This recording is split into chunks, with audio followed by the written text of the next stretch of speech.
Evening, folks.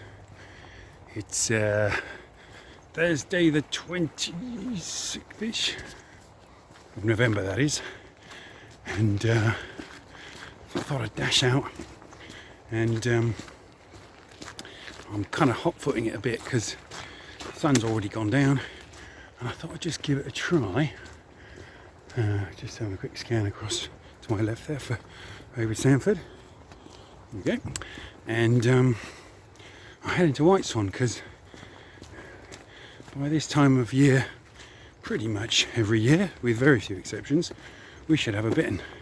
So I thought I'd grab 20 minutes, whatever, to go and have a look. It's just exactly the time of day that if they're playing nicely, they tend to be up and being nice. So I'll trot on through Heron's Water, keep my ears peeled for any other calls and things, and we'll set up shop in a few moments. See you there. So I've been here about 5 minutes, and light's fading, but it's a clear night, so there'll be time to scan up and down the reeds. It's lighter than it appears through the camera here. I'll zoom it up slightly. The middle of where I'm looking there is the typical place for bitterns. The gap on the left there, those are the cuttings for where the fishermen have, almost like little jetties that poke out in there. No fishing at the moment.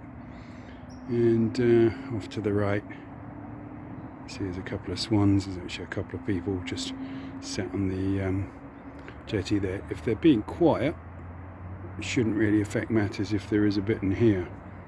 If they're not, it might jeopardize our chances. But I'll whack the camera on the scope, and you can have a look. So, word to the wise, I have brought people to this spot a lot of times in the last 18 years since bitterns became annual, and the temptation is to look down the bottom of the reeds there, which does occur, but generally not at this time of night. They are often quite near the top of the reeds. Obviously you have a whole bank and depth of reed face we're looking at there. Yeah, I think that answers the question if you picked up on that noise. They are being noisy. Doesn't help us at all. I think there's another egret flying over. That third one in the last few minutes.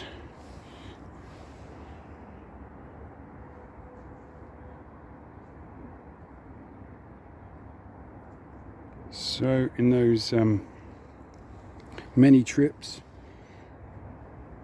if you come down about a metre from the top of the reeds, at the top of the view there, and just keep panning back and forth, you can pick out, if you have your eye in. If you remember those 3D pictures you had to stare at until you went cross-eyed, it's a bit like that, trying to pick out a brown bird in a brown reed bed.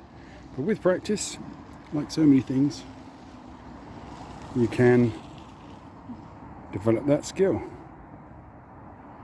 Helps when the reed bed's a bit more green like this, but that's not the colour it is in the winter, so we deal with what we have available.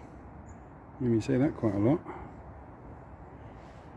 So just wanted to give you an example of the sort of conditions we're in, and I will now proceed to have another look, and if I can catch any grainy footage in this dying light, I will try my best to capture it. Well, it's looking like tonight's not the night for one, and beautiful evening though. I haven't been out on a nice clear dusk like this for ages. All of them have been pretty grey. The weather's gone quite a bit chillier, but yeah, somewhat like quite a few years ago. Looks like we've got none so far. Even the reed beds aren't really showing any traces of heavy trampling, which is a telltale sign if you know what to look for.